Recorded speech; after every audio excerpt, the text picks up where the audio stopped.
Hello friend, स्वागत है आपका अपने चैनल लास्ट क्लास में। आज के इस वीडियो में इतिहास के पाठ 5 अर्थव्यवस्था और आजीविका के सभी महत्वपूर्ण ऑब्जेक्टिव प्रश्न हम आपको बताएंगे। तो एक भी प्रश्न आप लोग इसकी मत कीजिएगा। वीडियो को प्लीज़ आप लोग शुरू से लेके अंत तक देखिएगा। और हमारे वेबसाइट पे ऑनलाइन टेस्ट चल रहा है, तो अभी तक आप टेस्ट नहीं दिए हैं तो जाके टेस्ट दे लीजिएगा। अगर आपको ऑनलाइन टेस्ट देना नहीं आता है तो वीडियो के लास्ट में हम आपको बताएंगे कि आप लोग ऑनलाइन टेस्ट कैसे दे सकते हैं। और अभी तक आप हमारे व्हाट्सएप ग्रुप में नहीं जुड़े हैं तो ये हमारा व्हाट्सएप नंबर है 8789307304। इस पे आपको बोलना है कि सर हमें ग्रुप में जोड़ दीजिए, तो हम आपको ग्रुप में जोड़ देंगे। तो आइए शुरू करते हैं पहले नंबर प्रश्न से। तो पहला नंबर प्रश्न है कि औद्योगिक क्रांति सर्वप्रथम किस देश में हुई। काफ़ी महत्वपूर्ण प्रश्न है और ये प्रश्न फाइनल बोर्ड परीक्षा में बार बार पूछा जाता है, इसे आपको याद रखना है। यहाँ पे आपको बताना है कि औद्योगिक क्रांति सर्वप्रथम यानी सबसे पहले किस देश में हुआ, तो इंग्लैंड में हुआ। इसे आपको याद रखना है। यहाँ पे ए वाला ऑप्शन बिल्कुल ही सही हो जाएगा। आइए देखते हैं अगला प्रश्न। दो नंबर प्रश्न है कि इंग्लैंड में औद्योगिक क्रांति किस उद्योग से शुरू हुआ। ये भी काफ़ी महत्वपूर्ण प्रश्न है। यहाँ पे आपको बताना है कि इंग्लैंड में औद्योगिक क्रांति किस उद्योग से शुरू हुआ, तो वस्त्र उद्योग से शुरू हुआ। इसे आपको याद रखना है। यहाँ पे बी वाला ऑप्शन बिल्कुल ही सही हो जाएगा। आइए देखते हैं अगला प्रश्न। 3 नंबर प्रश्न है कि पावरलूम का आविष्कार किस देश में हुआ। ये काफ़ी महत्वपूर्ण प्रश्न है, ये आपके बोर्ड परीक्षा के लिए। यहाँ पे आपको बताना है कि पावरलूम का आविष्कार किस देश में हुआ, तो इंग्लैंड में हुआ। इसे आपको याद रखना है। यहाँ पे डी वाला ऑप्शन बिल्कुल ही सही हो जाएगा। और पावरलूम क्या है, तो ये कपड़े बुनने वाली मशीन है जो इलेक्ट्रिक यानी बिजली से चलती है, तो इसे भी साथ में आपको याद रखना है। आइए देखते हैं अगला प्रश्न। 4 नंबर प्रश्न है कि भारत में पहली जूट मिल कहाँ स्थापित की गई। काफ़ी महत्वपूर्ण प्रश्न है। यहाँ पे आपको बताना है कि भारत में पहली जूट मिल कहाँ स्थापित की गई, तो बंगाल में किया गया। इसे आपको याद रखना है। यहाँ पे बी वाला ऑप्शन बिल्कुल ही सही हो जाएगा। एक प्रश्न ये भी पूछा जाता है कि भारत में जूट सबसे अधिक किस राज्य में होता है, तो बंगाल राज्य में होता है, तो इसे भी साथ में आपको याद रखना है। आइए देखते हैं अगला प्रश्न। 5 नंबर प्रश्न है कि इंग्लैंड में सभी स्त्री और पुरुषों को वयस्क मताधिकार कब प्राप्त हुआ। काफ़ी महत्वपूर्ण प्रश्न है। यहाँ पे आपको बताना है कि इंग्लैंड में सभी स्त्री और पुरुषों को वयस्क मताधिकार कब प्राप्त हुआ, तो 1918 में प्राप्त हुआ। इसे आपको याद रखना है। यहाँ पे सी वाला ऑप्शन बिल्कुल ही सही हो जाएगा। इस चैप्टर के सभी महत्वपूर्ण ऑब्जेक्टिव प्रश्न हम आपको बताएंगे, तो एक भी प्रश्न आप लोग इसकी मत कीजिएगा। वीडियो को प्लीज़ आप लोग शुरू से लेके अंत तक देखिएगा। और वीडियो को अभी तक आप लाइक नहीं किए तो प्लीज़ आप लोग वीडियो को लाइक कीजिएगा। चैनल को अभी तक आप सब्सक्राइब नहीं किए हैं तो चैनल को सब्सक्राइब करके साथ में बेल आइकन को ऑल पे दबा लीजिएगा, ताकि जब भी लाइव क्लास हो तो आपके पास नोटिफिकेशन पहुंचता रहे। आइए देखते हैं अगला प्रश्न। 6 नंबर प्रश्न है कि Tata iron and steel company की स्थापना कब हुआ। काफ़ी महत्वपूर्ण प्रश्न है।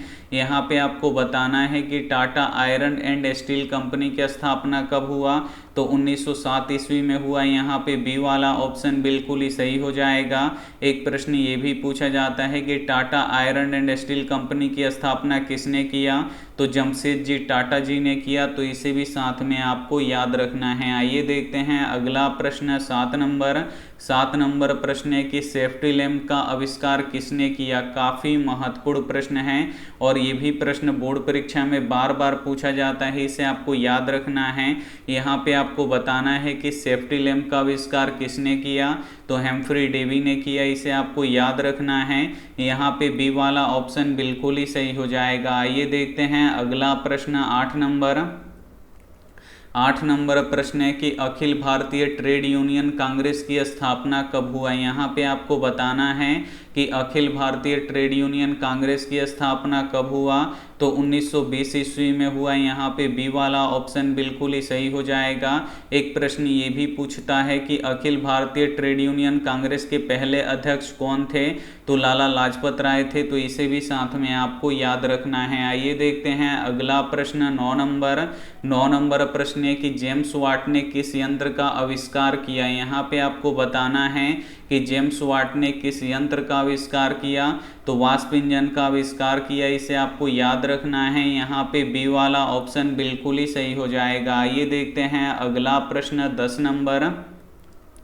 10 नंबर प्रश्न है कि ईस्ट इंडिया कंपनी ने गुमशुदकों की नियुक्ति क्यों किया था। यहाँ पे आपको बताना है कि ईस्ट इंडिया कंपनी ने गुमशुदकों की नियुक्ति क्यों किया था, तो बुनकरों पर नियंत्रण रखने के लिए किया था, इसे आपको याद रखना है। यहाँ पे सी वाला ऑप्शन बिल्कुल ही सही हो जाएगा। आइए देखते हैं अगला प्रश्न 11 नंबर प्रश्न है कि मुंबई में सर्वप्रथम सूती कपड़ा मिल की स्थापना कब हुई थी। काफ़ी महत्वपूर्ण प्रश्न है और ये भी प्रश्न बोर्ड परीक्षा में पूछा जाता है, इसे आपको याद रखना है।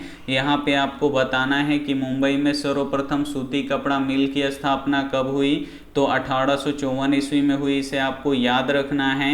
यहाँ पे ए वाला ऑप्शन बिल्कुल ही सही हो जाएगा। आइए देखते हैं अगला प्रश्न 12 नंबर प्रश्न है कि औद्योगिकरण का प्रमुख कारण कौन सा था। यहाँ पे आपको बताना है कि औद्योगिकरण का प्रमुख कारण कौन सा था, तो नए नए मशीनों का आविष्कार, ये भी था। बी ऑप्शन है यहाँ पे कोयले और लोहे की प्रचुरता, तो ये भी था। सी ऑप्शन है फैक्ट्री प्रणाली की शुरुआत करना, तो ये भी था। यानी इनमें से सभी औद्योगिकरण के प्रमुख कारण था, तो यहाँ पे डी वाला ऑप्शन बिल्कुल ही सही हो जाएगा। आइए देखते हैं अगला प्रश्न 13 नंबर प्रश्न है कि भारत में न्यूनतम मजदूरी कानून किस वर्ष पारित हुआ। यहाँ पे आपको बताना है कि भारत में न्यूनतम मजदूरी कानून किस वर्ष पारित हुआ, तो 1948 में पारित हुआ। यहाँ पे बी वाला ऑप्शन बिल्कुल ही सही हो जाएगा। और भारत के पहले प्रधानमंत्री कौन थे, तो पंडित जवाहरलाल नेहरू थे, तो इसे भी साथ में आपको याद रखना है। आइए देखते हैं अगला प्रश्न 14 नंबर प्रश्न है कि स्पिनिंग जेनी का आविष्कार कब हुआ था। यहाँ पे आपको बताना है कि स्पिनिंग जेनी का आविष्कार कब हुआ था, तो 1764 ईस्वी में हुआ था, तो यहाँ पे बी वाला ऑप्शन बिल्कुल ही सही हो जाएगा। और स्पिनिंग जेनी क्या है, तो ये भी कपड़ा बुनने वाला एक मशीन है, तो इसे भी साथ में आपको याद रखना है। आइए देखते हैं अगला प्रश्न 15 नंबर प्रश्न है कि वैज्ञानिक समाजवाद की अवधारणा का प्रतिपादन किसने किया। यहाँ पे आपको बताना है कि वैज्ञानिक समाजवाद की अवधारणा का प्रतिपादन किसने किया, तो कार्ल मार्क्स ने किया, इसे आपको याद रखना है। यहाँ पे बी वाला ऑप्शन बिल्कुल ही सही हो जाएगा। आइए देखते हैं अगला प्रश्न 16 नंबर प्रश्न है कि जनसंख्या घनत्व कहाँ सबसे अधिक होता है। यहाँ पे आपको बताना है कि जनसंख्या घनत्व कहाँ सबसे अधिक होता है, तो महानगरों में जनसंख्या घनत्व सबसे अधिक होता है, तो यहाँ पे डी वाला ऑप्शन बिल्कुल ही सही हो जाएगा। आइए देखते हैं अगला प्रश्न 17 नंबर प्रश्न है कि आधुनिक शहरों का उदय सर्वप्रथम कहाँ हुआ था। यहाँ पे आपको बताना है कि आधुनिक शहरों का उदय सर्वप्रथम कहाँ पे हुआ था, तो इंग्लैंड में हुआ था, इसे आपको याद रखना है। यहाँ पे ए वाला ऑप्शन बिल्कुल ही सही हो जाएगा। आइए देखते हैं अगला प्रश्न 18 नंबर प्रश्न है कि पटना का गोलघर कब बना था। काफ़ी महत्वपूर्ण प्रश्न है। यहाँ पे आपको बताना है कि पटना का गोलघर कब बना था, तो 1786 ईस्वी में बना था। यहाँ पे बी वाला ऑप्शन बिल्कुल ही सही हो जाएगा। और पटना का गोलघर किस उद्देश्य से बना था, तो अनाज रखने के उद्देश्य से बना था, तो इसे भी साथ में आपको याद रखना है। आइए देखते हैं अगला प्रश्न 19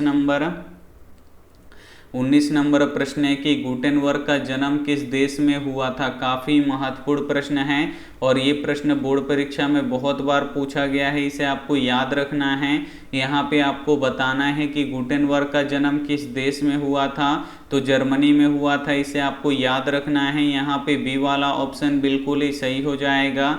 एक प्रश्न ये भी पूछा जाता है कि आधुनिक छपखाना का आविष्कार किसने किया था, तो गुटेनबर्ग ने किया था, तो इसे भी साथ में आपको याद रखना है। आइए देखते हैं अंतिम प्रश्न 20 नंबर प्रश्न है कि कागज का आविष्कार किस देश में हुआ। यहाँ पे आपको बताना है कि कागज का आविष्कार किस देश में हुआ, तो चीन में हुआ, इसे आपको याद रखना है। यहाँ पे सी वाला ऑप्शन बिल्कुल ही सही हो जाएगा। एक प्रश्न ये भी पूछा जाता है कि मुद्रण यानी प्रिंटिंग का शुरुआत किस देश में हुआ, तो चीन में ही हुआ, तो इसे भी साथ में आपको याद रखना है। इस चैप्टर के सभी महत्वपूर्ण ऑब्जेक्टिव प्रश्न हम आपको बता चुके हैं, तो इसमें से जो भी प्रश्न आपको याद नहीं है तो उसे आप लोग नोटबुक पे लिख के जरूर याद कर लीजिएगा। अब हम यहाँ पे आपको बताएंगे कि आप लोग ऑनलाइन टेस्ट कैसे दे सकते हैं। तो सभी के फ़ोन में होता है क्रोम और गूगल, तो दोनों में से किसी एक को आपको ओपन कर लेना है, खोल लेना है। जैसे ही यहाँ पे आपका क्रोम ओपन हो जाएगा तो यहाँ पे देखिए एक सर्च बॉक्स दिखेगा, इसमें आपको लिखना है आस्क क्लास। तो हम यहाँ पे लिख देते हैं ASK फिर CLASS, हम यहाँ पे आस्क क्लास लिख देंगे। देखिए ऐसे आपको आस्क क्लास लिखना है, फिर आपको सर्च कर देना है। तो जैसे ही आप लोग सर्च कीजिएगा यहाँ पे देखिए आस्क क्लास लिखा हुआ आ जाएगा, तो इस पे आपको क्लिक कर देना है। जैसे ही क्लिक कीजिएगा यहाँ पे आस्क क्लास के ऑफिशियल वेबसाइट पे आप लोग आ जाइएगा और यहाँ से आप लोग टेस्ट दे सकते हैं, यहाँ से PDF डाउनलोड कर सकते हैं। तो अगर आपको टेस्ट देना है तो इस टेस्ट वाले बटन पे आपको क्लिक करना है और जैसे ही आप लोग क्लिक कीजिएगा आपका टेस्ट यहाँ पे ओपन हो जाएगा। यहाँ पे देखिए सारा टेस्ट ओपन हो गया। इसमें से आपको कौन सा टेस्ट देना है, तो जो सबसे ऊपर वाला है वही टेस्ट आपको देना है, तो उस पर हम क्लिक करेंगे।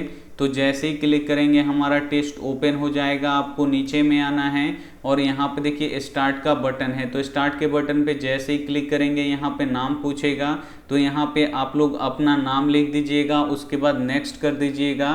तो यहाँ पे देखिए इसमें 20 प्रश्न हैं और प्रत्येक प्रश्न का 4 ऑप्शन है। अगर आप लोग सही वाले ऑप्शन पे टिक कीजिएगा तो ग्रीन हो जाएगा, गलत वाले ऑप्शन पे टिक कीजिएगा तो रेड हो जाएगा। तो आइए हम यहाँ पे पहला प्रश्न सोल्व करते हैं कि मैक्स मूलर के अनुसार सर्वाधिक संपदा और प्राकृतिक सौंदर्य से परिपूर्ण देश कौन सा है। तो अपना देश भारत है, तो देखिए सही है तो ग्रीन हो गया, अगर यही गलती करते तो रेड हो जाता। फिर दूसरा क्वेश्चन लाना है तो आपको नेक्स्ट वाले बटन पे क्लिक करना है। अब यहाँ पे देखिए दूसरा क्वेश्चन आ गया, कुंवर नारायण ने बूढ़ा चौकीदार किसे कहा है, तो वृक्ष को कहा है, लेकिन हम यहाँ पे सैनिक पे टिक करेंगे तो देखिए गलत हो गया और जो सही आंसर है वो आपका यहाँ पे सही हो जाएगा। तो ऐसे आप लोग क्या कर सकते हैं, ऑनलाइन टेस्ट दे सकते हैं और लास्ट में अपना रिजल्ट देख सकते हैं और यहाँ से आप लोग PDF डाउनलोड कर सकते हैं। तो उम्मीद करते हैं ये वीडियो आपको काफ़ी अच्छा लगा होगा। थैंक यू फॉर वॉचिंग, मिलते हैं अगली क्लास में। तब तक वीडियो को आप लोग लाइक कर दीजिए, चैनल को सब्सक्राइब नहीं किए तो चैनल को सब्सक्राइब कर दीजिएगा। थैंक यू फॉर वॉचिंग, मिलते हैं अगली वीडियो में। तब तक अपना ध्यान रखिए, मन लगा के पढ़ाई कीजिए। Take care and bye.